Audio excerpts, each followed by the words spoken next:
Welcome, friends, to this Wednesday evening Dhamma discussion and meditation practice. And as I think you all know, the topic of this evening's talk and discussion is what I titled Yoga for Meditators. Now, yoga is an ancient science that, kind of, in some cases, might have predated the Buddha a little bit, but that yoga had a different form at that time. But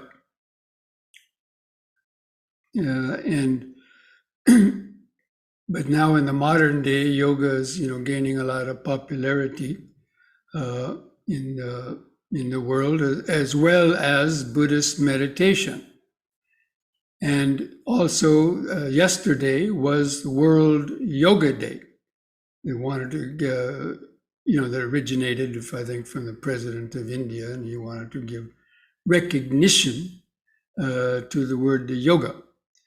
But in the West, yoga has a kind of a limited understanding to it, at least in the general popularity, and it's usually understood as mostly connected or concerned with the body.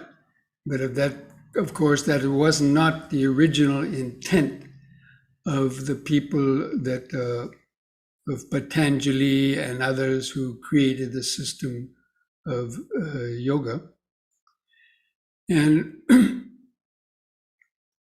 so the way yoga has come about in this country was, the interest in the physical exercises and doing it for health and flexibility and many other reasons, although people do some meditation in some of the yoga centers, but by and large, it's largely kind of relaxation exercises or certain types of visualizations and so on. That may be a generalization. I know there are other forms of meditation. But specifically, I wanted to talk about the connection with the Buddhist meditation practice, because as you know, I'm a Buddhist monk, and that's how I initially got into my practice of meditation. And within the Buddhist tradition, yoga or cultivation of the body was not something that was usually discussed very much, although the Buddha did talk about health as one of the highest gains, or is very beneficial having good health. But in terms of doing specific yoga exercises, except for the lotus posture, now the Buddha is famous for sitting in the lotus posture, which is one of the primary or original asanas, yoga asanas. In fact, the word asana means a firm seat for meditation.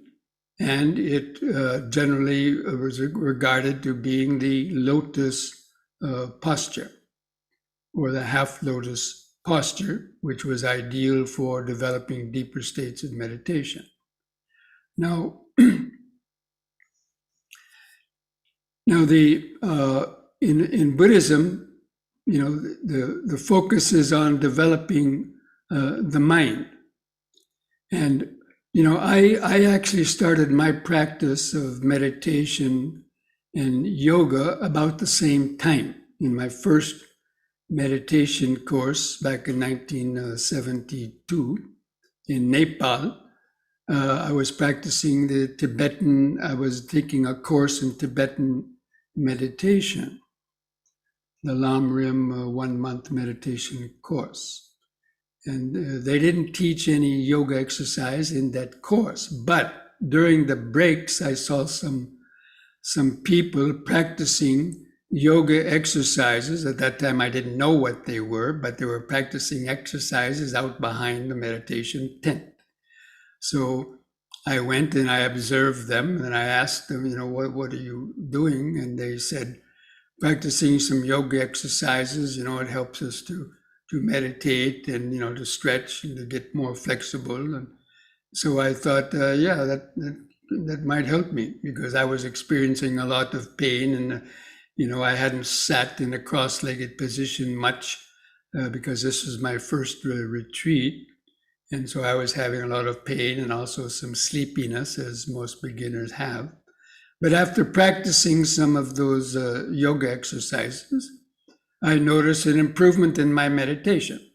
So, I took it for granted that there was something good. But later on, as I got more understanding and studied Buddhism a little bit more, especially when I went down into Sri Lanka, I noticed that, yoga wasn't practiced at all by any of the monks, the meditating monks, because they thought yoga was part of Hinduism. And so, they wanted to create this sort of separation from Hinduism, and Buddhism was one thing, and to them, Hinduism was another thing. So, they didn't understand that yoga was, a science of body and mind, similar to that also the Buddhist teaching also is a science of body and mind, in slightly different ways, but we will hopefully touch on some of that as we go along. But anyway, specifically in this talk, I want to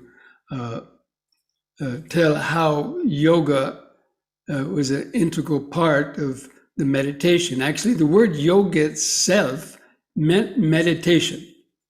The word yoga came from the word yuj, or to yoke together. That means to bring two opposite things together, to make them one. And basically that means the meditation, learning how to dissolve the individual ego to experience the transcendent and state that's beyond the pure awareness, it's beyond ego boundaries and so on. That was the ideal state of yoga. And the exercises were developed as a compatible preliminary for the deeper meditation. Because basically, meditation happens in the mind, but the body affects it very much. And meditation, I like to say that meditation is half mental and half physical. Because in order to concentrate our mind and to develop mindfulness, in order to be able to develop that concentration, the nervous system has to be in its optimal state to transmit the psychophysical energies, or especially to transfer the signals, the incoming data from the world. That means the vibrations, the hearing, seeing, tasting, smelling, touching vibrations. They have to be, they come in through the sense organs and relay through the nervous system to the brain, where we have cognition and recognition. And that's really the beginning state of learning how to concentrate our mind. Because the biggest obstacles to meditation is not being able to clearly see our thoughts clearly, and that we get lost in our thoughts because we don't see them clearly as they're coming up. And also the hindrances to meditation. There's three main hindrances to learning how to develop mindfulness, concentration, and wisdom. And the worst of these is sleepiness. And because when most people, especially beginners, when they start to meditate, they want to sit straight, but they get overcome by drowsiness. And there's a reason for that. One is that they're not able to keep their spine straight or sit straight. And the other is that it's a common habit of the ordinary people, especially the modern humans, is that, when you sit around in the middle of the day, or you sit still and close your eyes, the mind automatically thinks it's time to sleep, because no one sits around still and sits straight and sits still and keeps their eyes closed for nothing. It's time to sleep for most people, and so it's an automatic process that that sleepiness sets in, and so it has to be gradually overcome.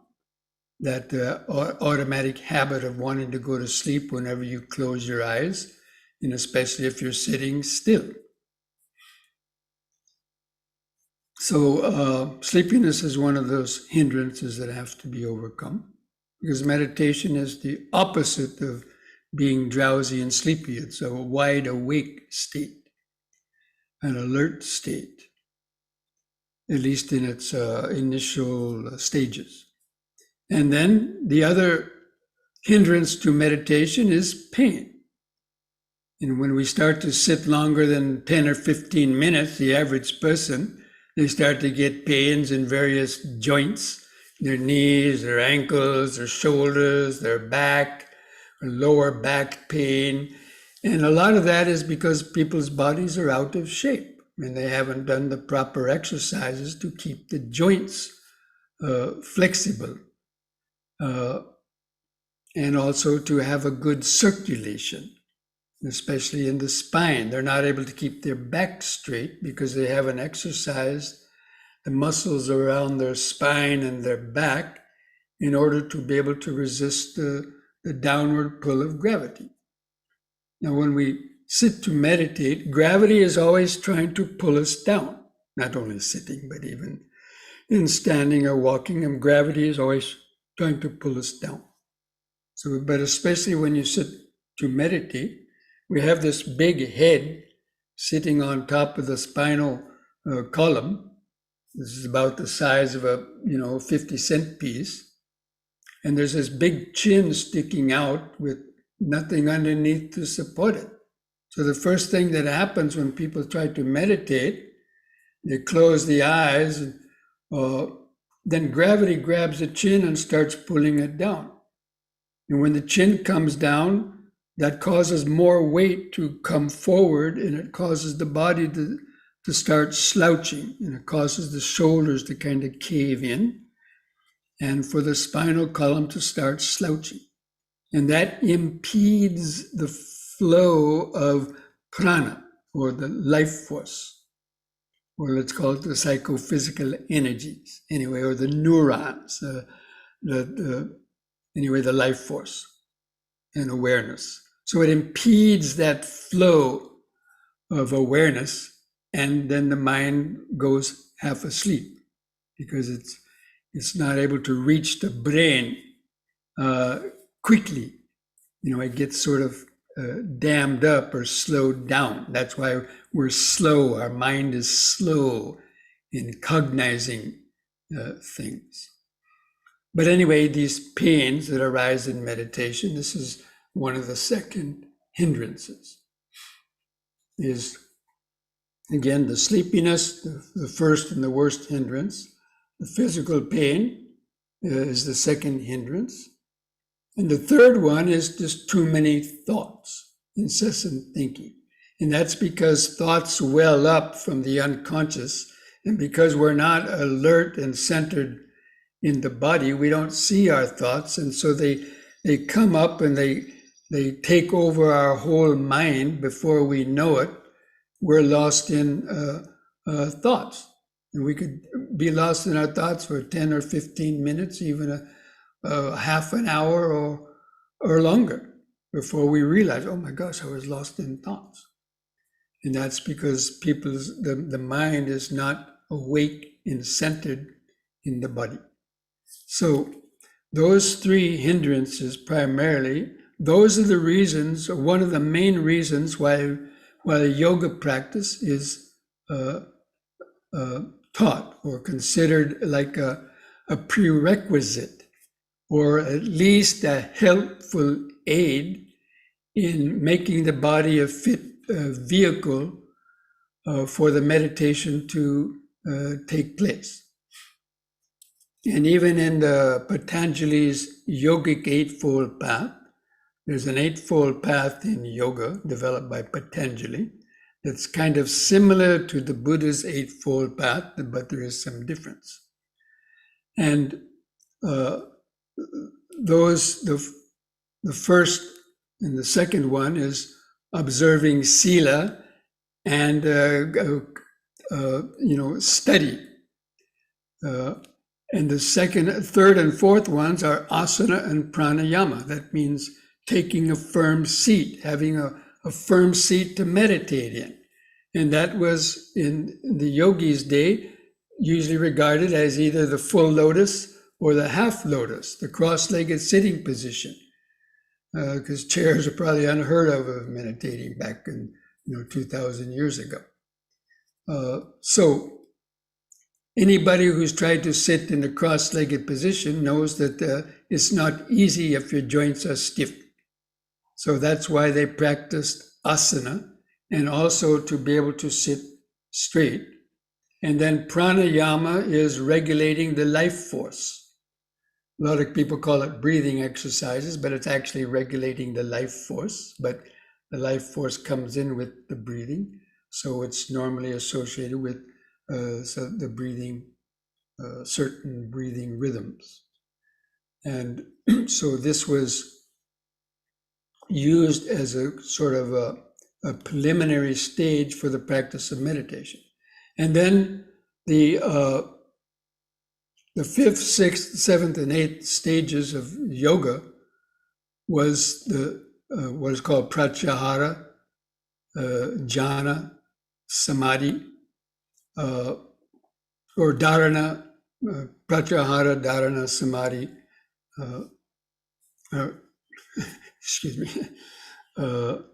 sense withdrawal, concentration, and then the full absorbed concentration. And that is what we normally associate in Buddhist practice as mindfulness, concentration, and wisdom. But there are some differences. So even in the yoga system, asana and pranayama are only the preliminaries for meditation, and meditation is the culmination of the yoga.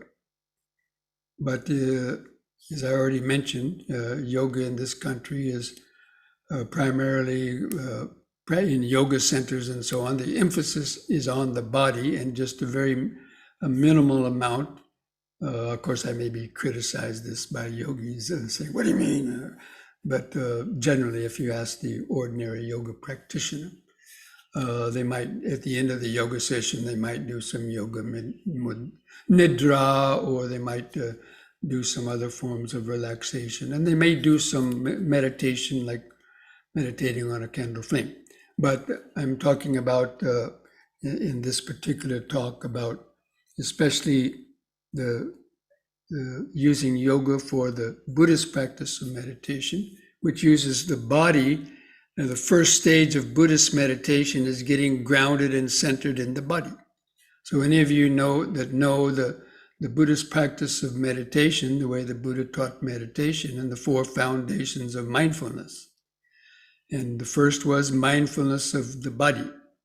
And there's a lot connected with that, but to keep it simple, basically it means using the body as an anchor to the present moment, and using it as the initial focus to stay grounded and awake in the body, and to get more concentrated in the body, to become centered in the body, where you start to feel the subtler sensations that are moving through the body, and that helps you to get more concentrated.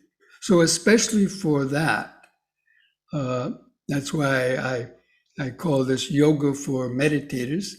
It could be any kind of meditator, but specifically designed for Vipassana meditators, because it's the Vipassana meditators that use the body as their main focal point for entering into deep states of concentration and awareness.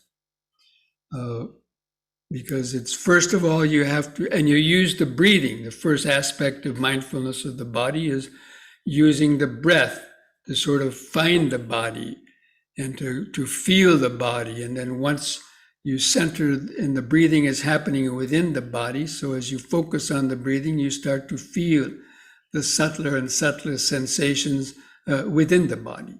And then you start to be able to see the thoughts that are triggered off by the various sensations.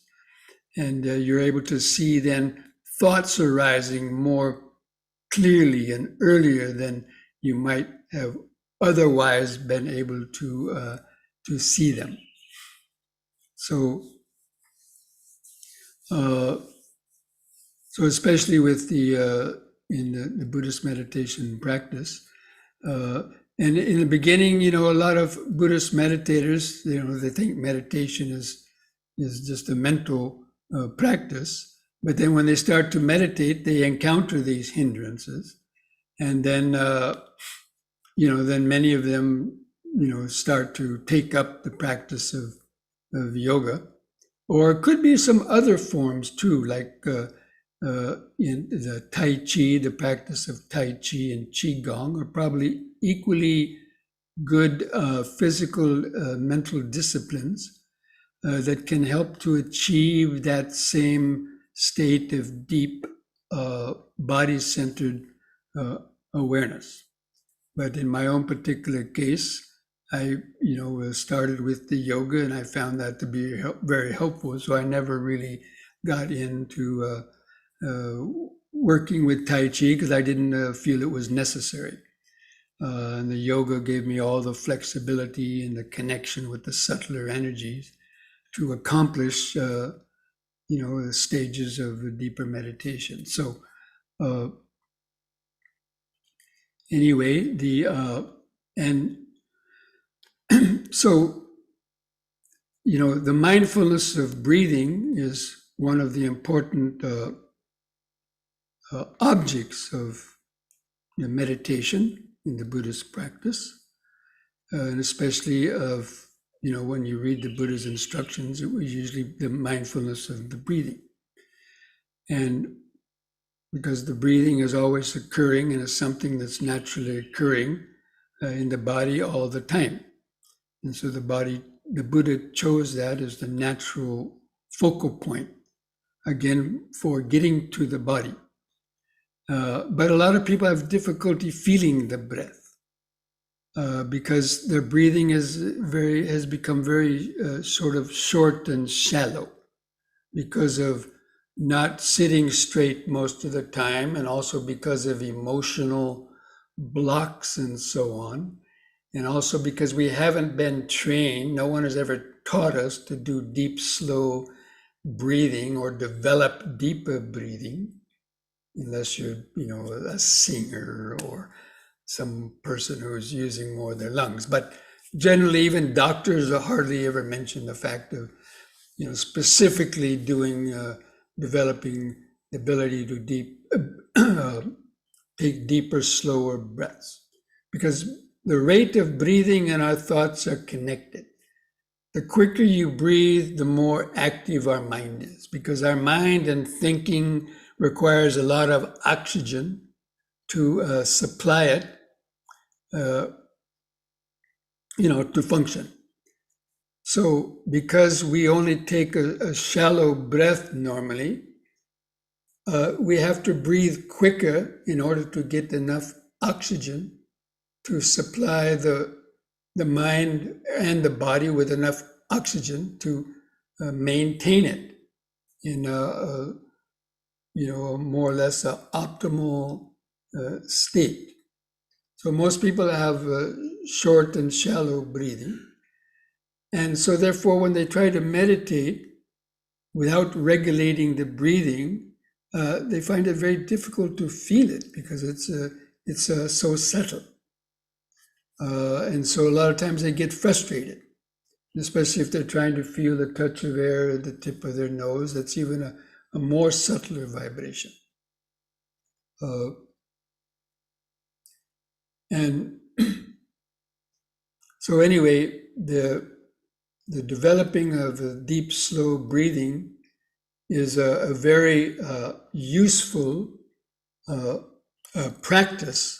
That's a kind of pranayama. It's, according to my yoga teacher, it's the ABCs of pranayama. When you go to yoga schools and you talk about pranayama, the breath of fire or different techniques of sort of rapid breathing or other forms of difficult forms of breathing. And I studied these in the yoga ashram where I studied in India. But of the most valuable of all the breathing practices I learned was this 3-part breathing, which is called rhythmic breathing, which is a type of breathing where you take deep, slow breaths, filling up the lung from the lower up through the middle to the upper part of the lungs, and hold the air in for a few seconds, and then breathing out slowly, and developing the ability to do that kind of deep, slow breathing for even up to 5 or 10 minutes without getting tired. Now, you will get tired doing that because the lungs are the muscles of the rib cage and the lungs themselves are like other muscles, and they haven't been developed to do deep, slow breathing. So when you do, it's not easy. So it takes training. But once you're able to develop that, you can reduce your rate of breathing from the normal 10 or 15 times a minute, reduce it down to about 3 or 4 times a minute, even less than that, even to 2 times a minute. And it creates a very deep, harmonious state of tranquility. And it brings a lot of harmony into the mind because it tranquils the thoughts and also of the body posture. And also it requires you to concentrate to do that deep, slow breathing. So I know most Buddhist meditation teachers, they assume everybody's an accomplished meditator already. And so they just tell them to watch their breath and tell them, don't control the breath, don't control the breath. And that may be all right for some people or for people who already have a natural ability to concentrate. But for a lot of people, when they just try to concentrate on the breathing, if they can't feel it easy, then their mind gets lost in thoughts. Or if their oxygen levels are low, they might start, nodding out. So the deep, slow breathing at the beginning of the meditation period accomplishes a couple of different things. It accomplishes the ability to sit straight, because you have to sit straight to do the deep, slow breathing. And it also helps to oxygenate the blood. So normally if people breathe in normally they breathe in about 1/10 of the lung capacity during the normal breathing. This is what doctors have told us. And so the lungs were made by nature, or whoever you imagine, for a purpose, right? Nature didn't waste too much. We waste a lot. Nature didn't waste very much. But and so the lungs were made a certain size to use, but it's known that most people only breathe just a very small percentage of their lung capacity.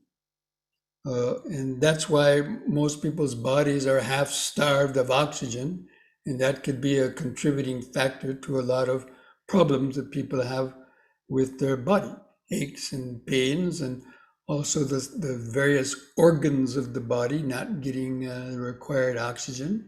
And they may not work so well or deteriorate more quickly than they should. So doing the deep, slow breathing helps you oxygenate the blood. Also, you're holding in the breath. Hardly anybody ever holds in the breath, only when you go to the doctor and he says, hold in the breath for maybe 1 second while he's got a stethoscope on your heart, right? but normally people don't hold in the breath. But you breathe in a lot of oxygen. If you fill up the lungs, you have to hold the air in so that oxygen has enough time to all get out of the lungs into the blood stream and charge up the cells of the body. So that's sort of just the kind of the theory behind it. When you're doing deep, slow breathing, it helps to concentrate, because you have to concentrate to regulate the breathing in that way. So that's a help in concentration. And at the same time, you're holding in the breath a little longer. You're taking more breath in, as well as holding it a little longer, so that that oxygen can, every last bit of it can get drawn out into the bloodstream. And then you breathe out, and because of that deep breath, there can be a pause before the next in breath, because the body has enough oxygen. Before, if you just breathe short and shallow, it doesn't have enough oxygen, so you have to keep on, breathing. And that is agitating for the nervous system. But by doing deep, slow breathing, what's called rhythmic breathing, so you take, let's say, 4 to 6 seconds to slowly breathe in. You hold the air in the lungs for 2 or 3 or 4 seconds. Then you slowly breathe out. And that develops this very mellow kind of expansion and contraction in the rib cage and the lungs. And this sends out very relaxing and soothing waves of energy through the body and mind. And you can feel that. And especially on the out breath, you can feel that as the last bit of air goes out of the lungs, you try to focus on that. And then there's a brief pause, and then there's the next in-breath. And so you tune in to those 4 phases of the breathing. The whole in-breath from beginning to end, and you feel that pause, and you feel the whole contracting sensation from beginning to end, and the brief pause, and then the next in-breath. So doing that as a specific exercise helps you to develop that concentration. Now, you only need to do that for maybe 6 or 9 times, or maybe 5 or even 10 minutes. And you'll naturally get tired of doing that, and the body will become oxygen saturated. So you let go of the breathing after doing that. But the residue of that breathing will remain in the consciousness, will remain more imprinted in the awareness. And then you just let the attention follow the residual breathing. So the breathing will return to its uncontrolled or shorter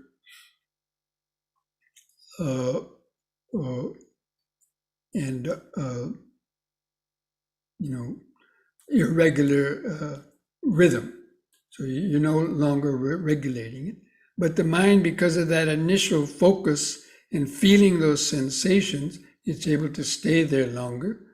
And then you will be able to hopefully have, to be able to better than practice the mindfulness of breathing, without controlling the breath, but it will be more imprinted in the mind. So this is one of this is a practice that was very helpful to me in my first years of meditating, because in the beginning, before I did this kind of meditation, I had difficulty just trying to feel and observe the breathing and so on. But having worked with that, I found it very beneficial. So this is one thing, developing that sort of deep, slow breathing, and to do that at the beginning to when you meditate. So when you let out that deep, slow breathing, it's like the mind is already there in the threshold of concentration. And you don't have to struggle so much. By that time, hopefully you'd have overcome any fatigue, and also slow down the thought processes in the mind. because as I mentioned, the rate of respiration and the mental activity are related. The more thoughts you have and the mental restlessness, then the mind has to breathe faster and quicker in order to get oxygen to feed that neurotic mind. But when you attain concentration and as you slow that thought process down, also you don't need so much oxygen. And then by combining, then in this particular form, what I call the yoga for meditators, and what I learned from my yoga teachers, you combine this type of breathing with rhythmic exercises. In other words, going in and out of certain positions using this deep, slow breathing, as I've been doing for the last 2 years with you at the beginning of all my meditation sessions. So really, I don't teach yoga apart from meditation. I don't teach it because to me, yoga is meditation. People have to get over that mindset. That really yoga is the meditation. And the physical yoga is only a support for the meditation. So, but anyway, so by combining the rhythmic movements with the deep breathing, you get a sort of a double whammy effect. In other words, you can do yoga stretches without doing the deep breathing, and you can get benefit. You can stretch the muscles and the joints and so on. But as you're going in and out of the postures, if you don't do it with the breathing, then you may be stretching the muscles, but if the breathing is shallow, then you don't have a lot of oxygenated blood really penetrating those most remote cells of the body and all the subtle nooks and crannies of the body-mind nervous system, with that oxygenated blood.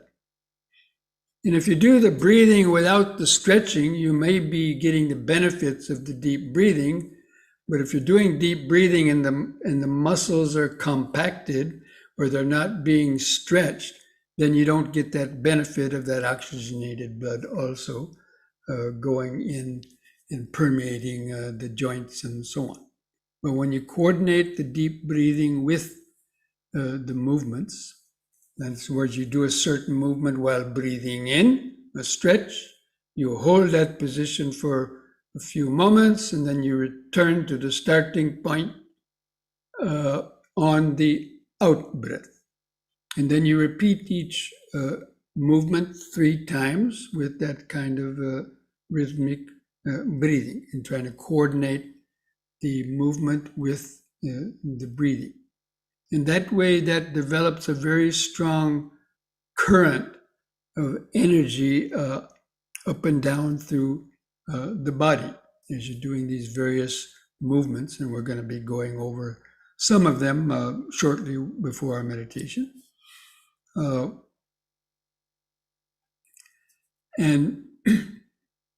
And while you're doing the yoga, you're very, very concentrated because you're concentrating. You have to concentrate on these movements and the breathing in order to do them. So for that fact alone, that it's helping you to concentrate and to get concentrated into the body and to feel the subtle sensations, because then that's the next deeper stage of meditation.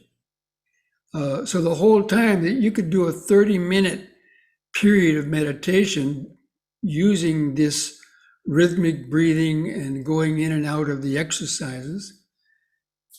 And it's the same as meditation. It's not really much different from meditation because you're also letting go of your thoughts and you're developing that mindfulness and concentration.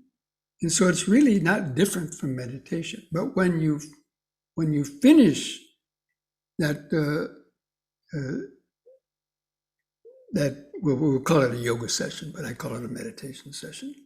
And you finish that and then just rest in the stillness, then the mind already has that concentration, and it goes deeper into to feel the subtler and subtler sensations of the mind, and that's what helps you see your thoughts. It's being able to see the subtle sensations and energies through the body is where our thoughts are arising from. That means the deep level of the unconscious. And so you can see your thoughts like little bubbles kind of arising before you hopefully have gotten lost into them.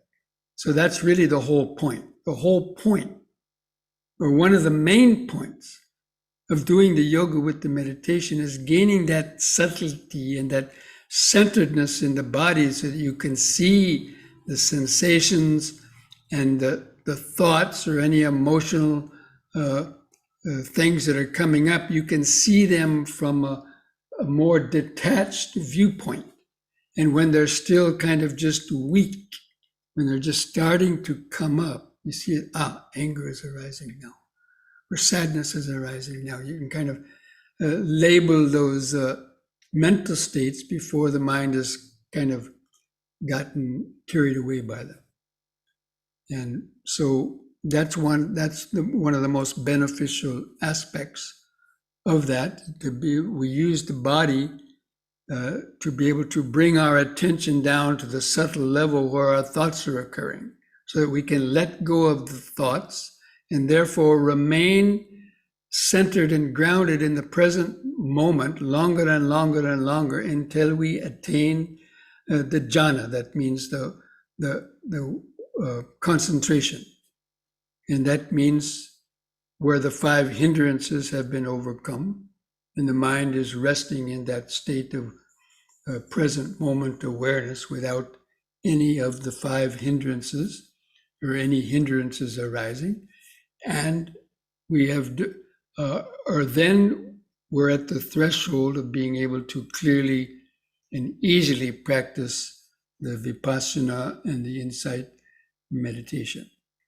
And so that's really the first stage of yoga and meditation, is to bring the mind and become centered and grounded in the breathing body, so that you can clearly then see the subtle sensations and energies, and also the subtler thoughts that are keep trying to come up into the mind, and you can see them clearly. And by maintaining that connection to the body, you can help to overcome getting lost in those thoughts and develop that deeper level of concentration.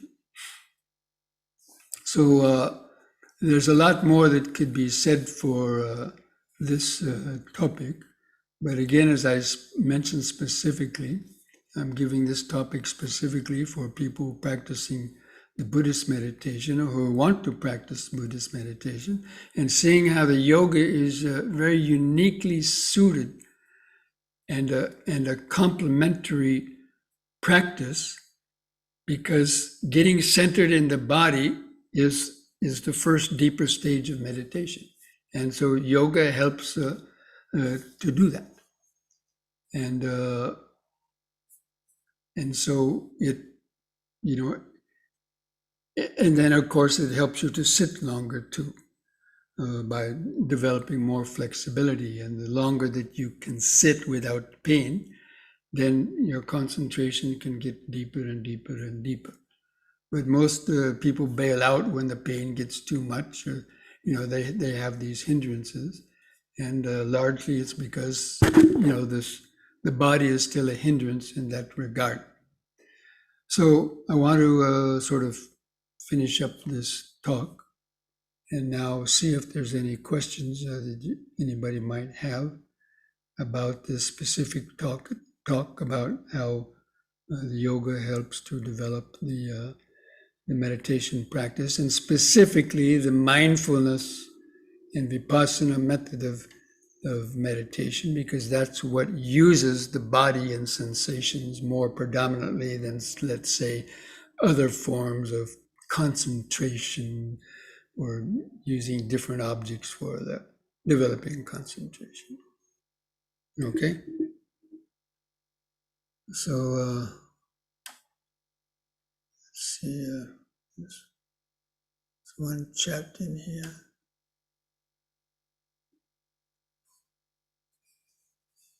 If we were asked by some pain in the neck to create a single routine that combined all of the postures you have taught, how would Bhante design such a movement where all of the whole body is involved in such a way, the breath body materially? Well, that's what I normally do. Of course, there's many yoga exercises I can't really teach in a Zoom program. But the ones that I have been repeating over and over and over again these last almost 2 years in all these Zoom meditations, if you did those and mastered those with the breathing, that may be enough to at least to go a long ways. Of course, there's other exercises done from the sitting positions. We've just been doing standing exercises because they're the easiest to demonstrate over the Zoom. When people come here for longer retreats, we do other exercises from the sitting position, even laying down position as well, that help to stretch other joints. But I would say there's probably 15 or 20 different positions that can be effectively used in this, using the rhythmic breathing. And usually on the third repetition, we hold the position a little longer to feel the subtle sensations. So that's what I've been doing actually the whole time, in these last 2 years. That is my main method. And that's why we don't meditate without doing the yoga exercise, because of the benefit that people can get. Now, some people may say, well, I don't feel any benefit from that. Okay, well, maybe they don't. But I think the majority of people will feel some, especially those who are doing the mindfulness of the body practice. Okay, this next question. Some teachers say Samma Vayama, right effort, includes proper body exercises in addition to the mental effort to cultivate skillful habits. As the Buddha said, I say to you, develop what is skillful. Do you see any problems in this interpretation? No, I don't see any problems in that interpretation. You people will be able to interpret a lot of these things in different ways. It depends on a certain focus, whatever a certain focus you're having. But right effort could be the right effort in making the body a fit vehicle for the meditation to happen. So yes, if that's going to be a helpful thing, the effort to do something like these breathing and yoga exercises, especially if you find it helpful, if you tried it a few times and you found that a little bit is helpful, then maybe doing a little bit more might be even more helpful. And a lot of people do that, including myself. But of course, at a certain point, you reach a certain point where you reach a near maximum state of flexibility and your breath has already been quite developed, and then the need for doing so much yoga may not then be so necessary. Or you can do just a few and you can maintain a certain very good level of flexibility and awareness, but once you've developed to a certain level.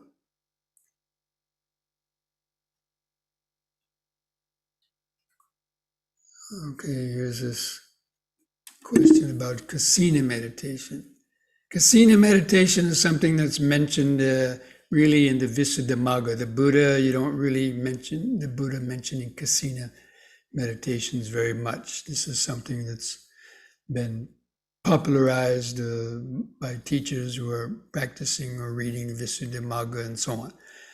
But the word Kasina means a covering, means to cover the mind. So usually it's involved in using one of the four elements, or certain like blue circles and discs of a color, Or you could say the anapanasati could be a kind of a kasina if you develop a nimitta. But again, this talk about nimitta gets people distracted and so on. So normally I don't like to get into discussing that. But basically the kasina is where you use one particular object to kind of cover the whole mind, so everything else gets kind of, you could say, blotted out, so to speak, and only that one color or light, could be a light kasina, and so on, that covers the whole mind and pushes out all of our thoughts and everything else. Now, it's a different practice. That's a totally different practice than practicing the four foundations of mindfulness. I wouldn't say a totally different practice, but quite a different practice. We don't want to cover our mind. We want to maintain the connection to the senses so that we can observe impermanence and other aspects of insight, wisdom.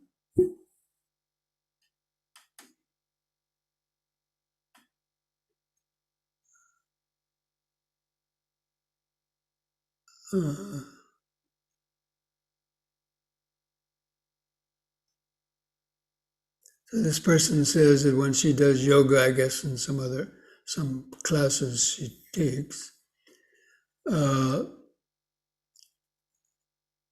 when I do yoga, especially with difficult positions, we were told to keep breathing while holding the position. That depends on what the position is. But the way I teach it, normally, whenever you're holding a position for longer, just let the breath be shallow and just focus on the sensations and relaxing into that position, and not necessarily trying to do deep breathing when in a certain posture. Certain postures you couldn't do deep breathing in. It would be very difficult, especially ones where you're, backward and forward bending ones and things like that. And that could produce different effects in the body too. Different ways that you do yoga, whether holding the positions for a long period of time, like in yin yoga, they have you hold a position for 3 or 5 minutes, and that can be very beneficial for really stretching out those deeper layers of tissue and so on, and have other beneficial effects. But again, I'm limiting my certain talk on this subject to especially this particular method of using the breathing. We use the breathing to go in and out of the postures, and when you're holding them, just then try to go in and feel the subtler and subtler, and do meditation while you're in that posture. That means seeing all the subtle sensations that are coming and going, and any thoughts that are coming into the mind, letting them go, and so on. But if you do like a 30-minute, practice of almost uninterrupted rhythmic breathing along with all these postures, then you can attain jhana while doing that, actually, because you get so concentrated in it. Or at least the first jhana, or at least access concentration.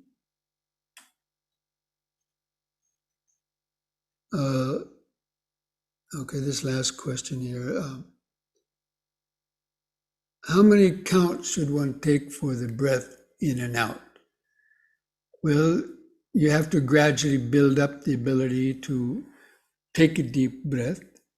In the beginning, many people, when I take a deep breath, people have taken 3 breaths when I've only taken 1, because they're not able to regulate their breath and breathe so slowly, because this is the conditioning of the lungs itself and their muscles in the rib cage and so on. So they have to be gradually stretched out. So you have to build up doing what I call a 2-by-1 breath ratio, and then building up to a 4-by-2 breath ratio, and then a 6-by-3, then an 8-by-4, and even a 10-by-5, and a 12-by-6. And that could take months for a person to gradually develop the ability to do that kind of deep, slow breathing. in a comfortable way, and being able to maintain it for more than 5 minutes without feeling tired about it. So those breath ratios. But for doing the yoga exercise, ideally it's a 8x4 or at least 6x3. That's what I would say. And usually when I'm doing them with you at the beginning of our sessions, when I'm leading you through these, I'm usually doing about a 6x3 count. And we're going to be doing them shortly as we finish this talk and do the practice. I'll talk a little bit more about that. Okay? So is that cool there, Frank? Okay. So looks like that's all of the... One of your best I've ever heard. And okay, so let's go ahead now because it's already almost 8 o'clock. Take a few minutes and then we'll come back and we'll try to do a little longer yoga session to get a feel of that and then sit and meditate. Okay? So we'll see you back in a few minutes.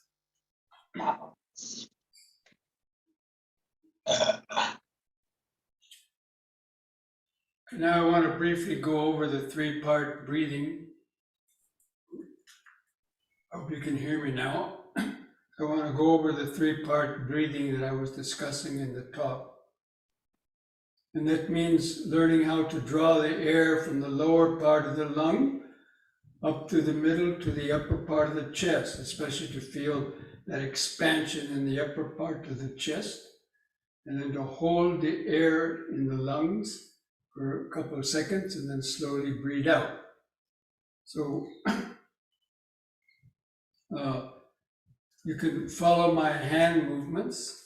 You have to divide your breathing into 3 parts. Many of you have already been doing this for a long time, so you should be able to do it. So I'm going to count to 3 and see if you can follow. Move your hands up. The count of 1, 2, 3, like that, and then with the out breath also 1, 2, 3 to see if you can feel those movements of those 3 parts of the lungs.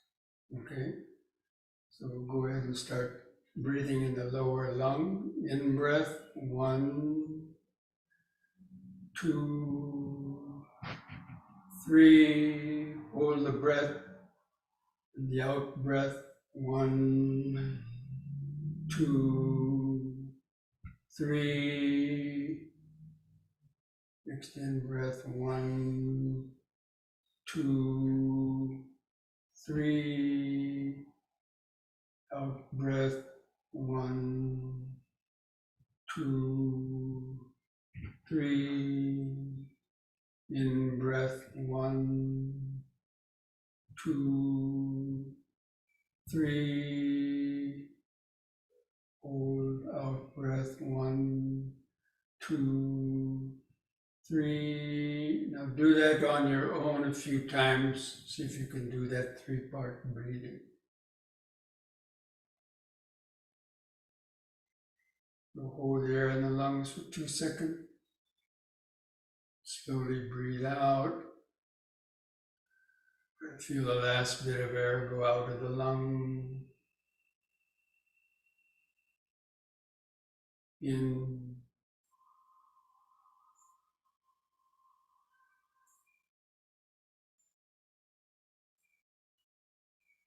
Out.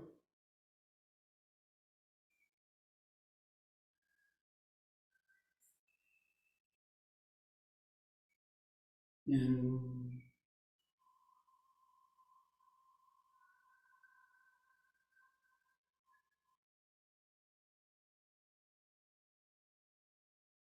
Out.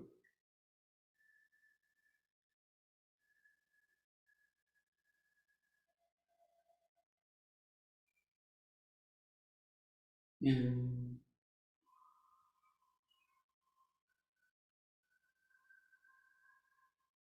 Hold. Out breath.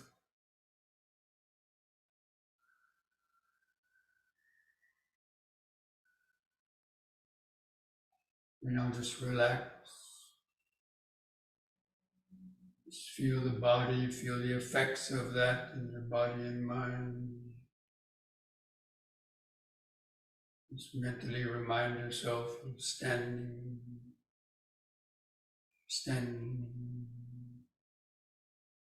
feeling the subtler breath. Don't try to control the breath, the subtler movement.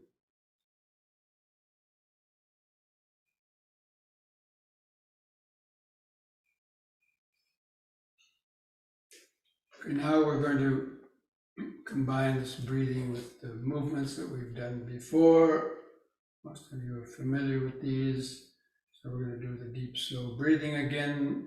So on the next in-breath, raise the arms over the head, interlock the fingers, turn the palms up, stretch the arms upwards, stretch your head back, look at the back of the hands, hold the breath in. In the out breath, turn the palms down, touch the top of your head, the out breath. Next in breath, palms up, straighten the arms. Feel the air come into the upper chest. Hold the air. Out breath.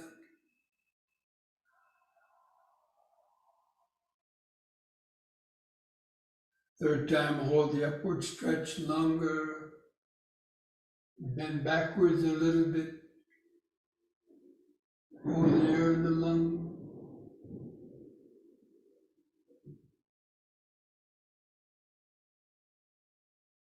Release the fingers, the out breath, arms back to the sides. Feel the sensations in the hands and fingers. Close your eyes. Just keep feeling the body. Feel those subtle vibrations, especially in the hands and fingers, but in other parts of the body also. Just remember standing, present moment awareness, grounded in the body.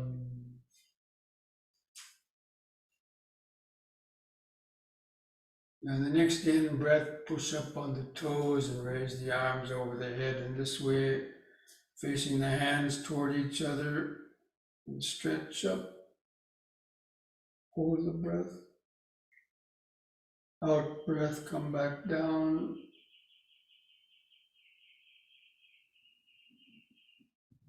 Try to coordinate the movements with the breathing.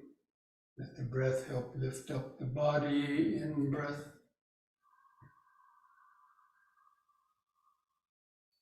Stretch. Out.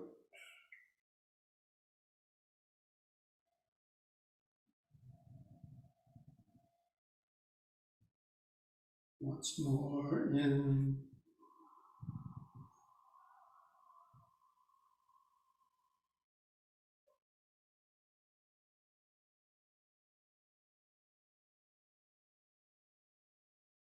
Out.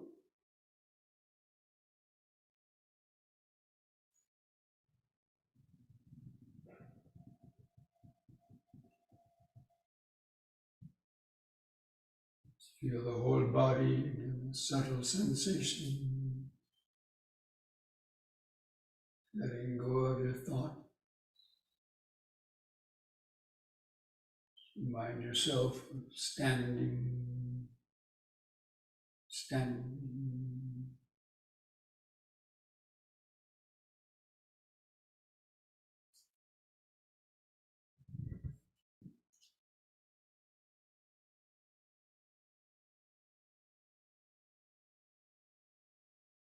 The next exercise, the side bending using both arms. On the in-breath, raise both arms up. And keep your fingers and arms straight, close to the head. On the out-breath, bend over the right side. Keep the arms parallel to each other. Feel the stretch in the side. In-breath, lift up.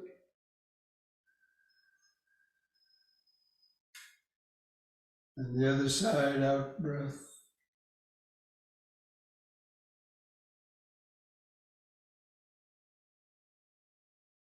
In breath up. Again to the right, out breath.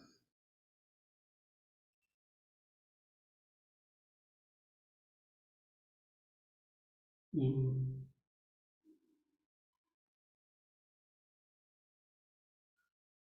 Out.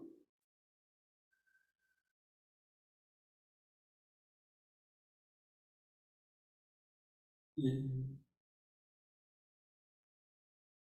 Once more to each side, out breath.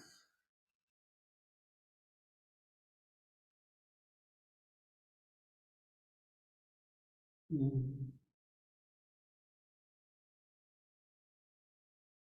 Out.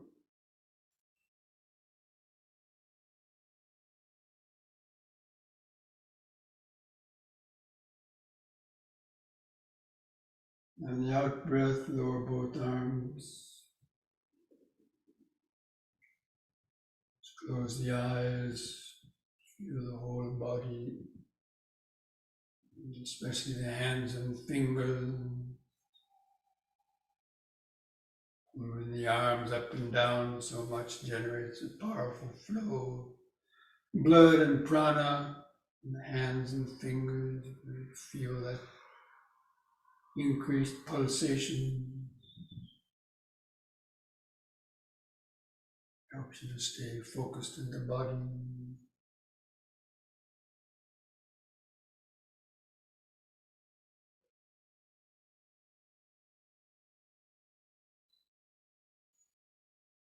Just remember standing.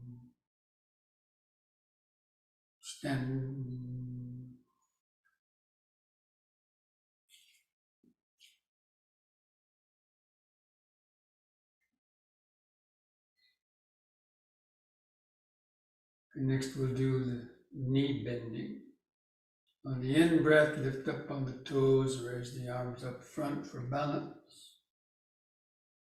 On the out-breath, bend the knees and lower down into the squatting position, balancing on the balls of the feet if you can. And on the in-breath, we feel the muscles in the legs pushing the body up, all the way up on the toes. Out-breath.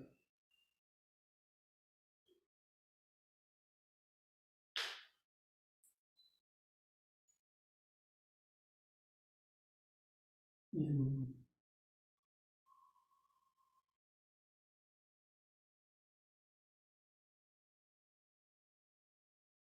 Out.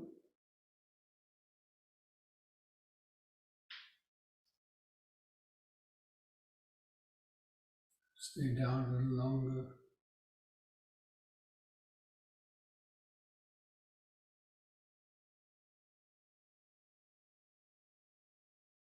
In-breath, come up.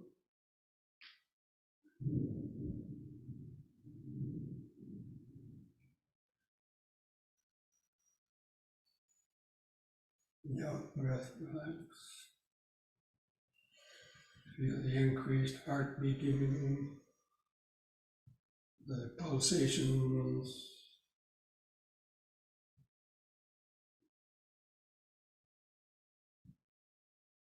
No different than meditation,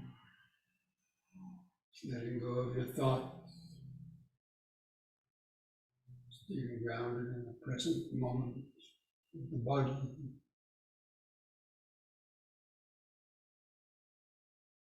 Standing, getting so many different sensations coming and going.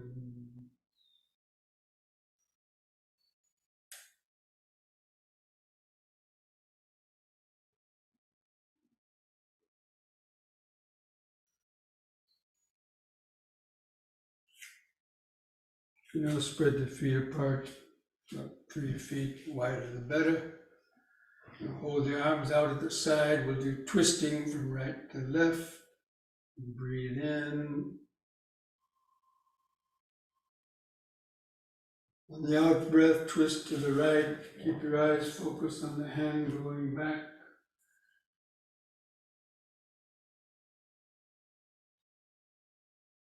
In breath, come back to the front. Let the feet turn with the body and then twist to the other side, out breath.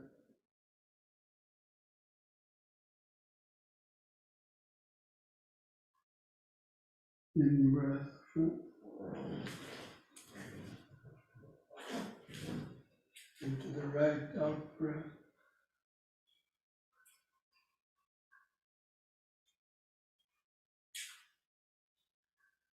In, out.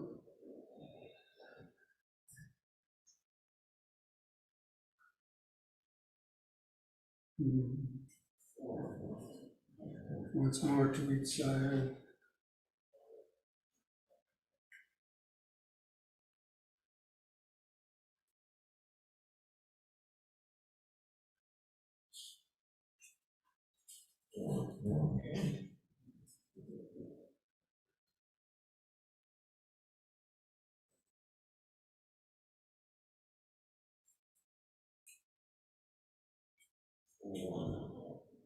Lower the arms, relax, close the eyes. Feel each foot pressing the floor. Feel the arms and hands hanging at the side.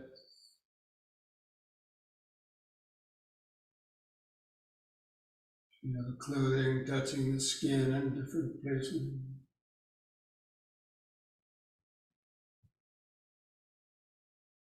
Feel the head balanced on the top. Feel the eyes in the socket.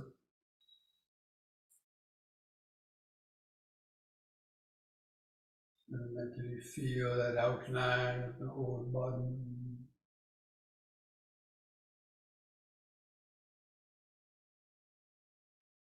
All subtle sensation.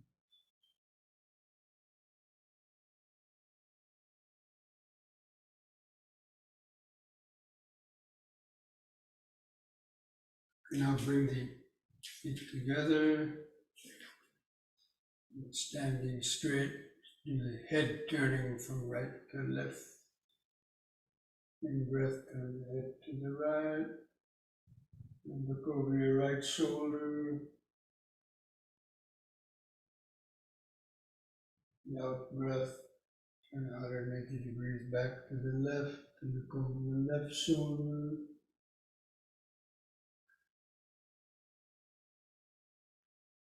In breath back to the right.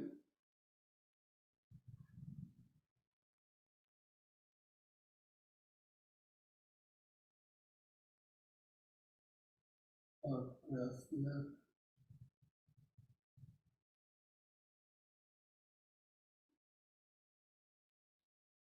Once more to each side.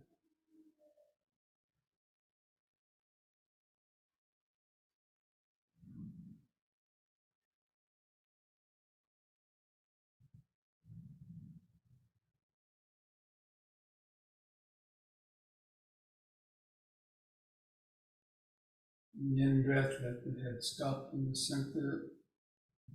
Just feel the whole body.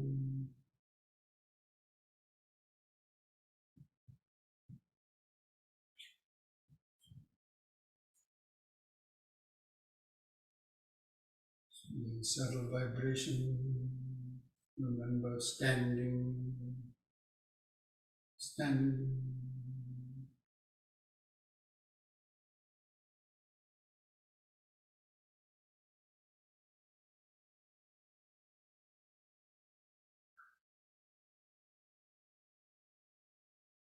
The last exercise we'll do is the backward and forward bending. We really flex the spine. The most important exercises of flexing the spine. On the in breath, raise the arms up. Spread them out gradually to the sides as you bend backward. Keep the eyes open. Look at the ceiling. On the in breath, carefully lift up. Keeping the arms out at the sides. On the out breath, lower the hands down towards the floor. So try to touch the floor by your feet. Keeping the legs straight, and stretching the back of the leg. Begin standing up. You turn the palms outward. Again, the in breath, lifting the arms up and out to the sides as you bend back.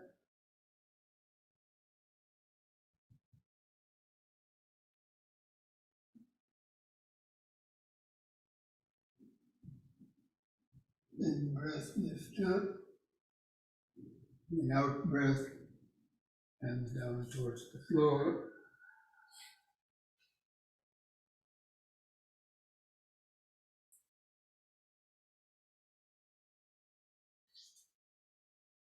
And standing up, palms outward, in breath.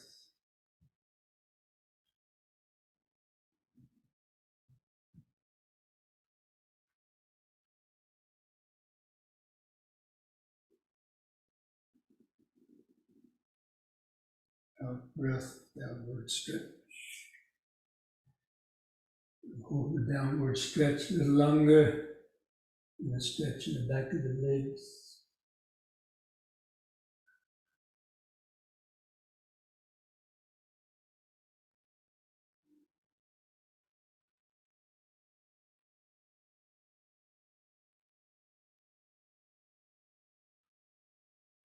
Now an in breath, standing back up, bring the hands together at the chest.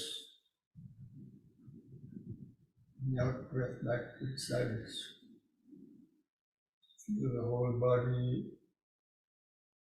Rest the attention on the eyes. Point on the eyes, try to feel the outline of the whole body. Subtle vibrations, pulsation, awakening life force. The breathing and movement, stretching. Allowing the awareness to rest in the center of the body, in the present moment.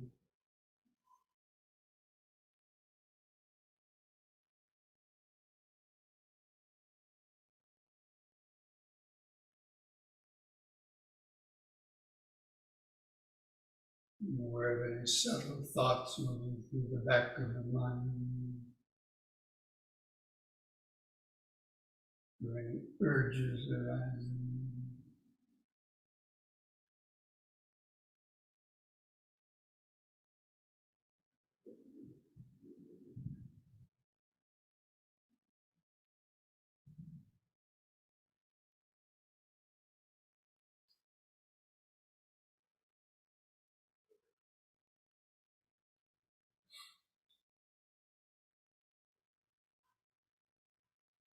Okay, let's come back to our seats. Get ready for the sitting awareness.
Okay, friends, hope you're able to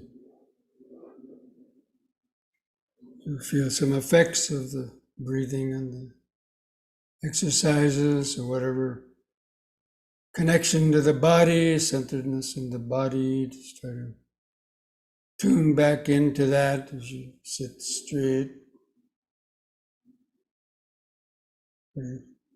Feel the natural inward curve of the lower spine.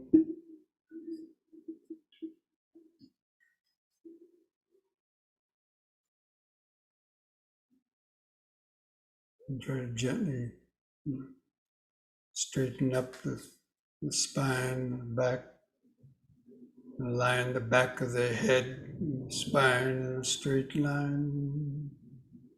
Keep your chin lifted up, level to the floor.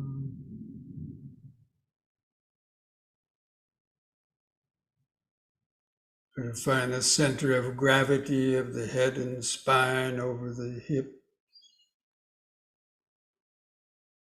And just move the whole head and spine backwards a little bit until you feel like you're coming to the tipping point where you might go backwards. And then just stop short of going backward. Try to feel that straight posture. Try to mentally photograph that straight posture in the mind's eye. So you can come back to that during the meditation if you fall out of that.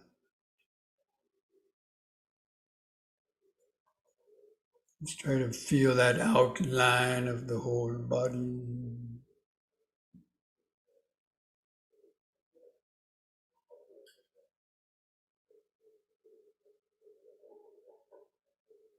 You now begin taking some deep, slow breaths, the three-part breaths as we did in the yoga exercise. Try to take 4 to 6 seconds to expand the abdomen, rib cage, and chest, holding the air in the lungs 2 or 3 seconds. Give time for the oxygen to get into the bloodstream. And feel the relaxing contraction of the out breath. Feel the last bit of air go out of the lung. And then the next in breath.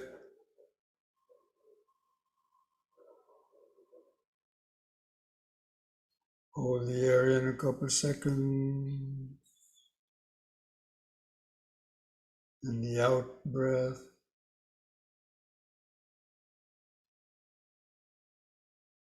And just continue to take several more deep, slow breaths like that, cultivating this basic mindfulness. Breathing in, letting go of the past and future.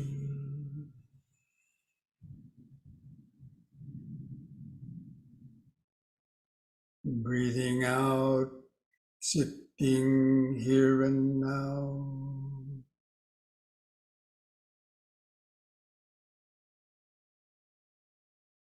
Breathing in, letting go of the past and future.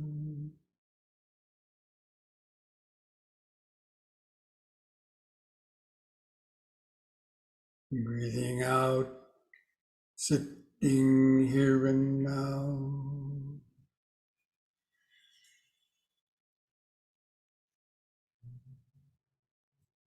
Breathing in, feeling the whole body.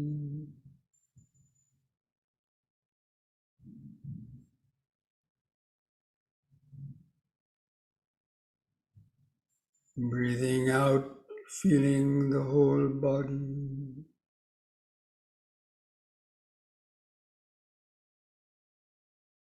we're going to count the breaths from 1 to 10 as we've done before, to try to develop a more continuous concentration on the breathing, especially the 4 phases of each breath cycle.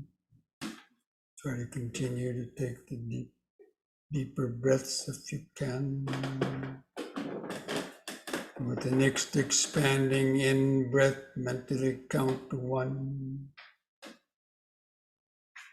Hold the breath 2 seconds.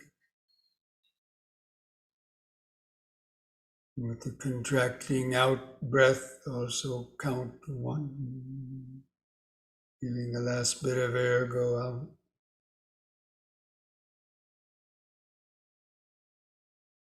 Next in breath 2.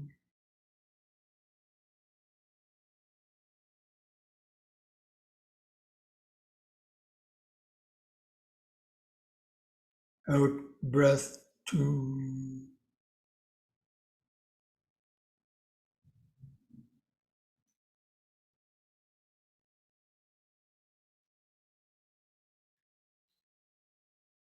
In breath 3.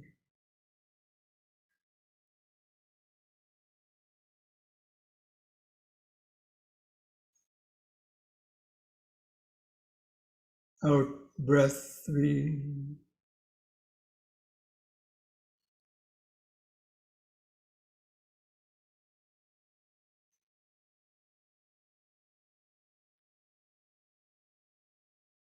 In 4.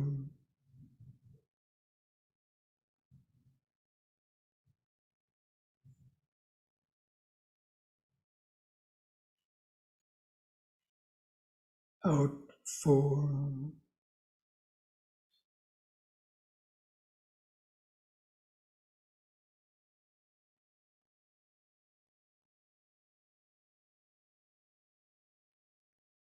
In 5.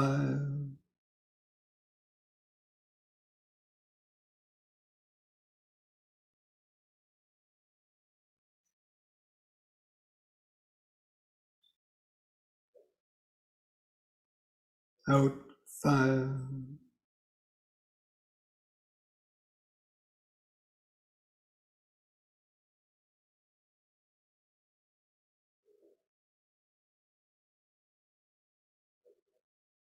In 6.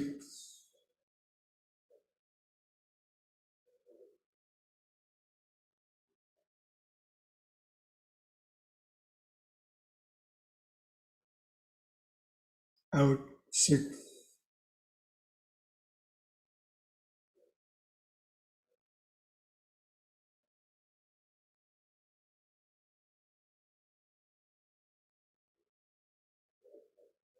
In 7.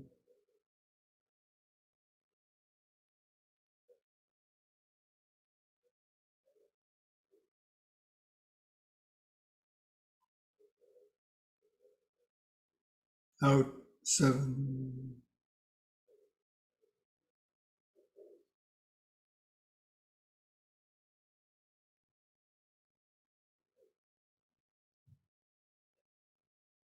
In 8.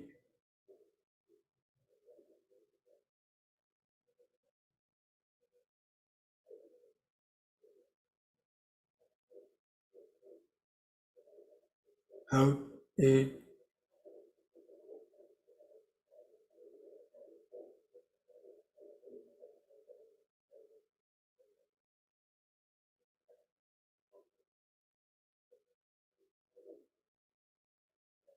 In 9.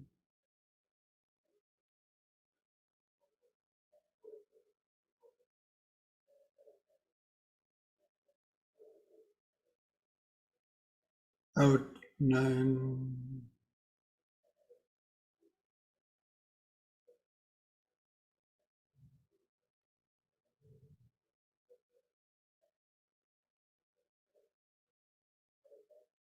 In 10.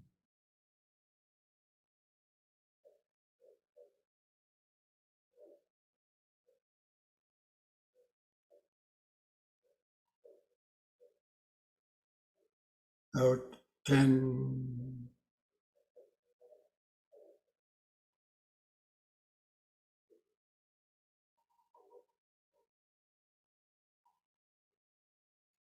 Now discontinue the counting. Let the breathing return to its uncontrolled, shorter, irregular rhythm.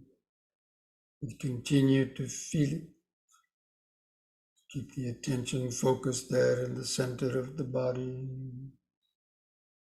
You feel the subtler expanding and contracting sensation. Try to feel where the clothing rubs against the skin of the stomach, rib cage, or chest, feeling those subtle tactile sensations. Just knowing when the breath is coming in and knowing when the breath is going out. You know it by feeling it. You're feeling the air that's moving through the nostrils, feeling the sensations of expanding or contracting or a combination of them. The main thing is staying awake in the present moment, not getting lost in thought. You can make these brief mental reminders of the present moment. You're breathing in, sitting. The out breath, out, sitting. The pauses between the breaths, feel the sitting posture. Keeping the chin lifted up level to the floor. Keeping the inward curve of the lower spine in place. In, sitting.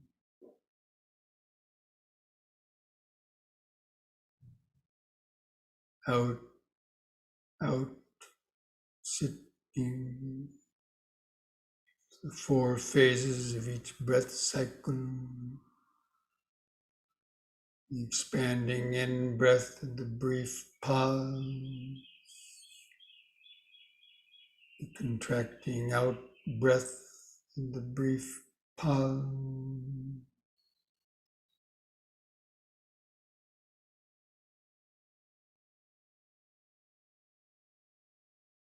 Noticing the pauses between the breaths is important. You connect the in-breath to the out-breath and the out-breath to the in-breath.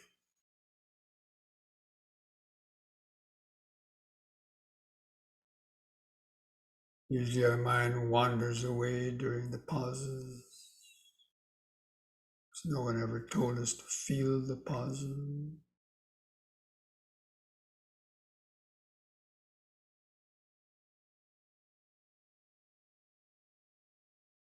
If you're aware of the pause, then you'll be aware of the beginning of the next in or out breath.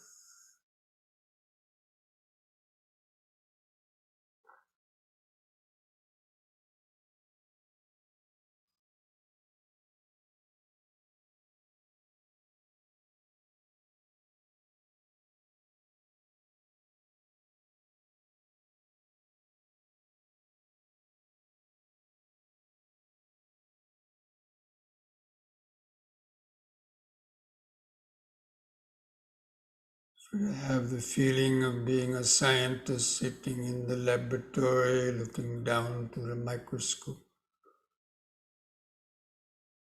This breathing body is the laboratory for the meditators. The microscope is the concentrated awareness.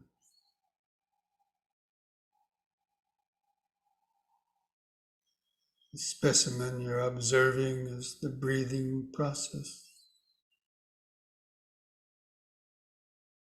Notice how each breath is different.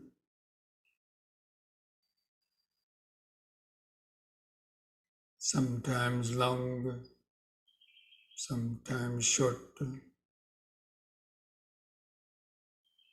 Sometimes you feel it in the abdomen, other times you feel it in the rib cage, your chest. It's always changing.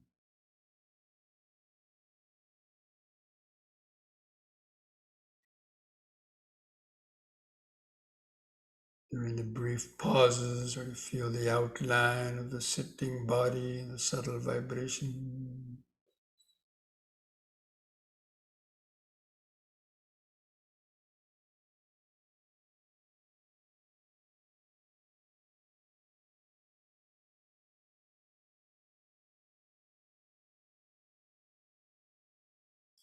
In sitting,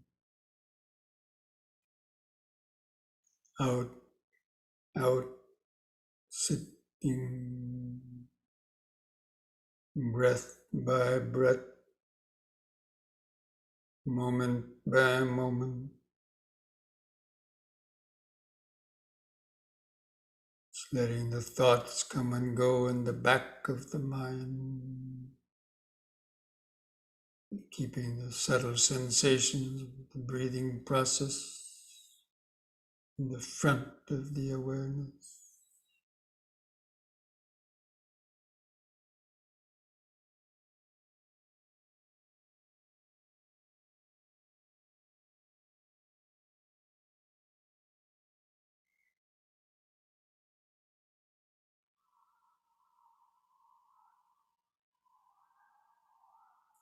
Especially with each out breath, just allow the body and mind to relax more and more into the present moment, the here and now.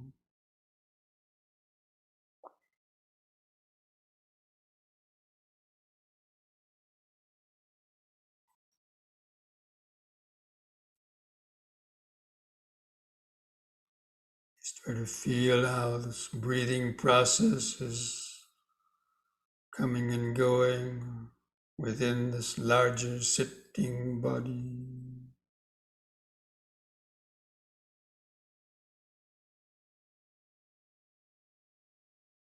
You can even notice other subtle sensations coming and going through this breathing awareness, through the breathing body awareness.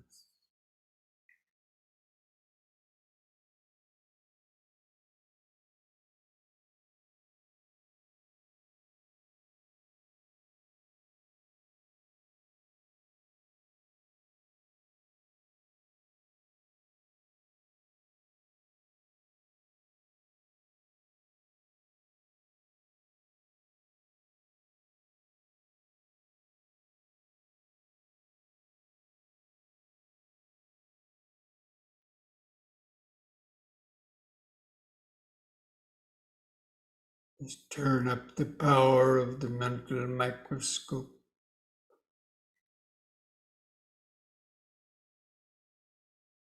It means developing deeper concentration, feel more and subtler sensation coming and going through this breathing body. Or even noticing subtler thoughts arising in the mind before becoming lost in them. Or if you get caught up in thoughts, recognize it as thinking. Gently let go of the thought.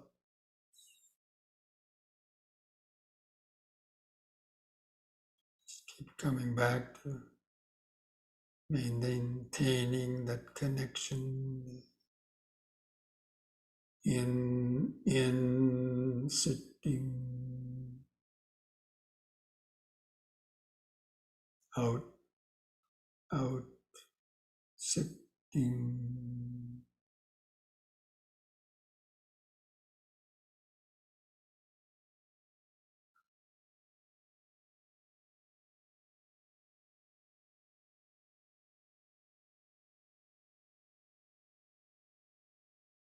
From time to time, take a few Deep, slow breaths, a 3-part breath to help stay concentrated in the body.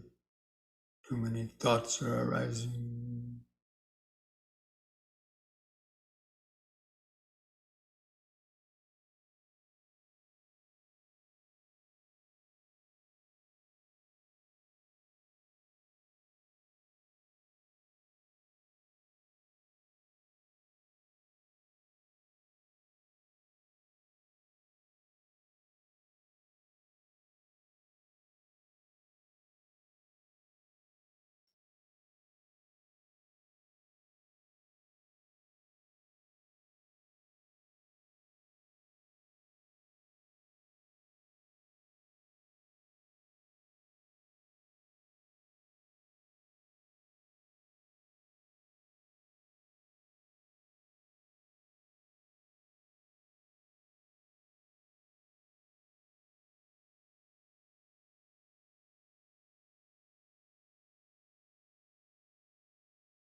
Becoming centered, grounded in the breathing bodies, the entryway or gateway to being able to more clearly see your thoughts and impulses before they've erupted on the surface of the active mind. Notice the subtle urges to want to move or think about something. The nervous system impulses, but awareness can observe them.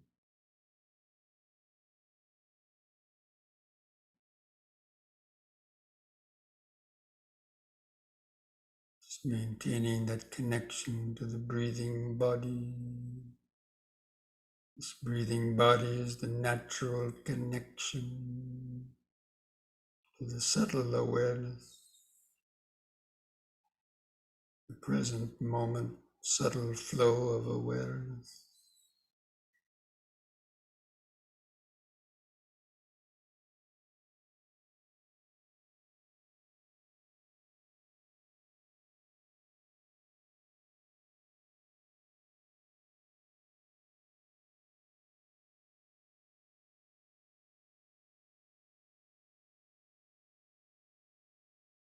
When the mind can follow those 4 phases of the breath cycle without being interrupted by thoughts or sleepiness or pain, then one achieves the concentration.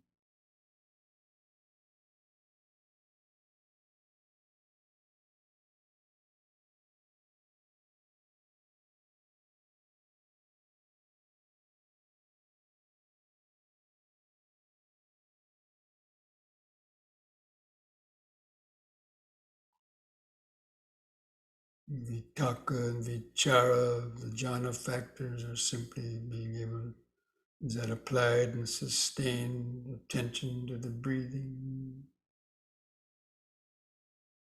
Even just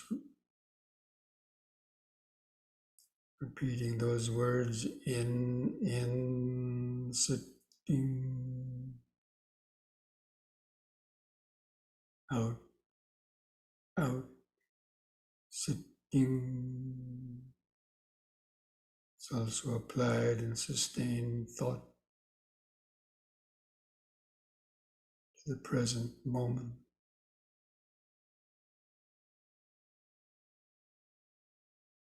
The mind starts to feel more inwardly peaceful.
Dukkha pata ni dukkha bhayapata ni bhaya sokapata ni sokha Ontu sabbe pipanino.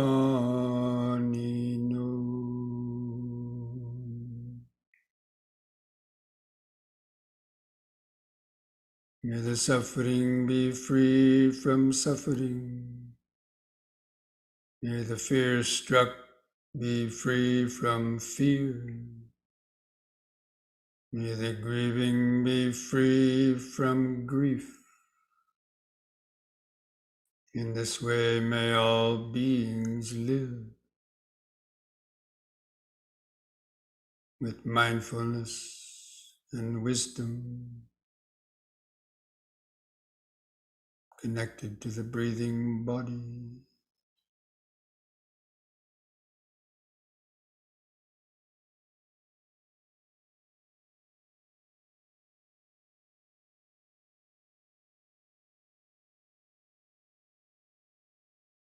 Now mindfully place your hands at the edge of the knees.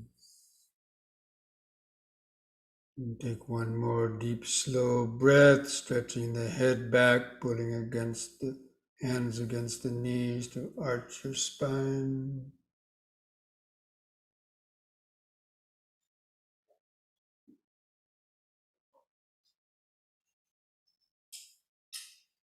And lift the head up on an in-breath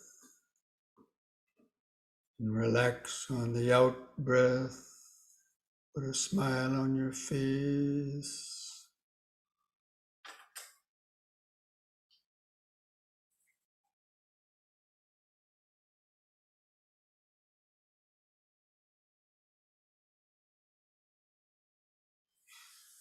And if you like, you can chant the sadhu 3 times slowly. Sadhu.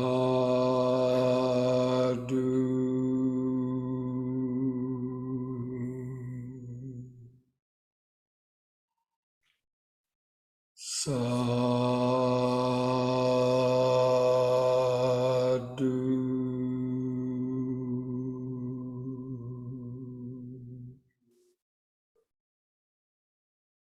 Sadhu.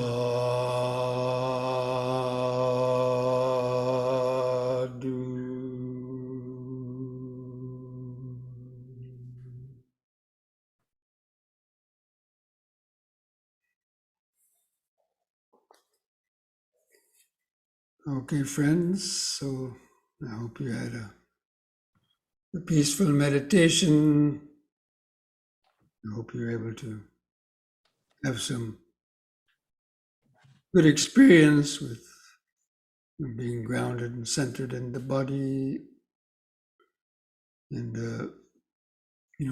during the week, try to practice those, the 3-part breathing. Actually, you can practice those. It's good to do it when you do the M&Ms. If you're practicing the M&Ms during the day, it's a perfect time to combine those two. Whenever you stop the pause, take 2 or 3 of those deep, slow, 3-part breaths. Even just taking 3 of those 3-part breaths is already 1 minute. And the mind will stay in the present moment because you can't really think while you're taking those deep, slow breaths. It takes all your energy just to do the deep, slow breathing. By the time the mind finishes those deep, slow breaths, you would have forgot about what you were fretting about or rushing to the future, and so feeling so relaxed. You just want to stay paused there even another minute. All right? So, that's your challenge.